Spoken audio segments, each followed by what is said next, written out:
Alors, de manière générale, au niveau de la substance, le CBD comporte moins de risques pour la santé mentale que le THC. Par contre, ça dépend sous quelle forme il est proposé. Sous forme fumée, il y a évidemment le risque de combustion.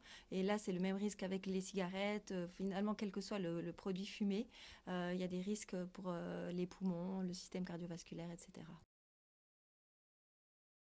Alors, le CBD a des propriétés relaxantes et anxiolytiques.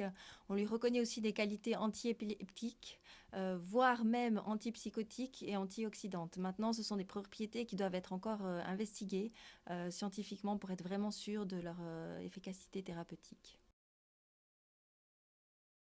Alors oui, le CBD peut être proposé sous forme de crème, de gouttes, mais aussi d'huile, de baume, sous forme d'infusion, donc vraiment différentes formes.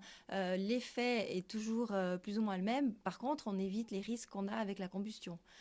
Donc c'est préférable de le consommer sous ces différentes formes que sous la forme fumée. Alors la principale différence entre le CBD et le THC, c'est que le THC a des propriétés véritablement psychotropes et avec le THC, on a un risque d'addiction, également d'épisodes d'hallucinations, etc. Pour le CBD, ce n'est pas attesté, même si on ne connaît pas encore les effets à long terme d'une consommation importante. Mais a priori, il n'y a pas de risque d'addiction avec le CBD.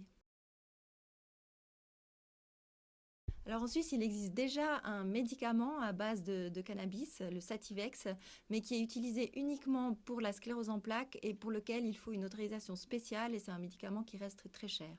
Maintenant, selon les résultats scientifiques et les études qui doivent être encore menées, il est probable que d'autres formes de cannabis à but thérapeutique soient proposées au public.